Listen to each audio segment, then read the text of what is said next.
Hello student, कल हमने पढ़ा था क्लिनिकल थर्मामीटर। आज है हमारा लेबोरेटरी थर्मामीटर्स, लेबोरेटरी प्रायोगिक थर्मामीटर्स। देखो, क्लिनिकल थर्मामीटर में हमें पढ़ा था कि इसके अंदर जो मेजर होती है, यूनिट मेजर होती हैं, वो 35 से 42 डिग्री सेल्सियस में होती हैं। किस में होती है? डिग्री सेल्सियस में होती है। और अब इसका हम पढ़ते हैं कि इसमें क्या होता है।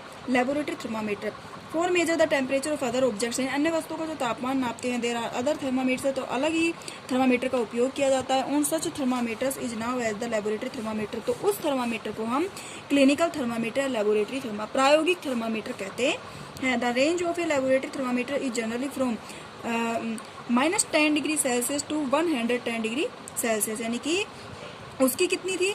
35 डिग्री सेल्सियस से और 42 डिग्री सेल्सियस तक थी। लेकिन जो लेबोरेटरी थर्मामीटर है, इसकी जो यूनिट जो रेंज जो होती है वो -10 डिग्री सेल्सियस से 110 डिग्री सेल्सियस तक होती है।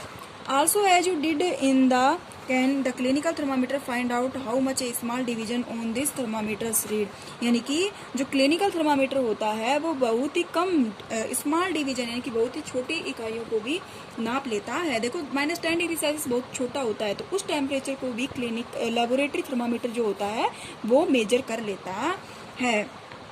You need the information to read the thermometer correctly, और इसकी जो इंफॉर्मेशन होती है वो क्या होती है? बिल्कुल करेक्ट होती है। इसकी जो कहती है, देखो ये होता है जो थर्मामीटर होता है वो। अब देखो, नेक्स्ट हमारा आता है कि डिजिटल थर्मामीटर। डिजिटल थर्मामीटर जो होता है ना, वो इस तरीके का होता है। इसमें क्या होता है कि there is a lot of content over the user mercury in the thermometer. इसके अंदर जो होती है ना मरकरी का, इसके अंदर भी मरकरी का यूज किया जाता है, ठीक है ना। इसके अंदर भी मरकरी का यूज किया जाता है।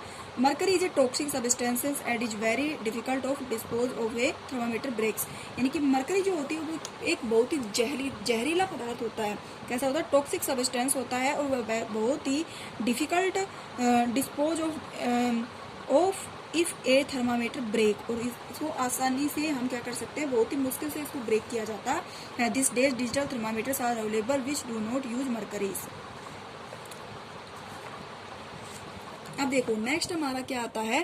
ट्रांसफर ऑफ हीट, यानी कि ऊष्मा का स्थानांतरण। You might have observe that A frying pan become hot when the kept on a flame. It is because of heat pass from the flame to the unstitch. When the pan is removed from the fire, it slowly cools down. The heat of transferred from the pan of the surroundings, so you can understand that both cases the heat follow from a hotter object to a colder object.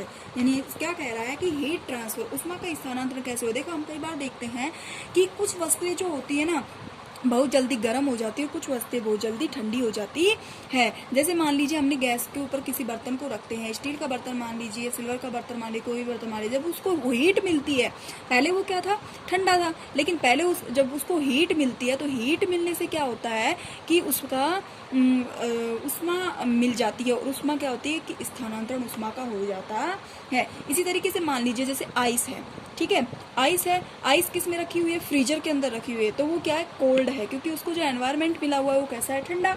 और मान लीजिए अगर हम उस ice को बाहर निकाल के रख देंगे, कैसे रख देंगे? बाहर निकाल के रख देंगे, तो उसमें क्या है? हीट आ गई। क्या आ गई? गर्मी आ गई, क्योंकि अपने बाहर टेम्परेचर फ्रीज के टेम्परेचर से बहुत ज़्यादा होता है, तो उसके अंदर हीट आ जाने से, ऊष्मा आ जाने से ऊष्मा का स्थानांतरण हो जाता है, जिससे जो बर्फ होती है वो पानी के अंदर परिवर्तित हो जाती है। तो देखो, इसमें एक एक्टिविटी करा करके बता रखा है कि मोमबत्ती है, और दो ईंटों के बीच में हम एक लोहे की जो छड़ होती है उसको लगा करके मोमबत्ती के ऊपर रख देते हैं, ठीक है। तो हम क्या देखते हैं कि मोमबत्ती जिस सिरे से हमने जलाई है उस सिरे पर रेडनेस होने लग जाती है, यानी कि लोहे की छड़ जो है उसमें ऊष्मा उत्पन्न हो जाती है। ऊष्मा उत्पन्न होने के कारण लोहे की छड़ जो होती है रेड कलर की हो जाती है। क्यों?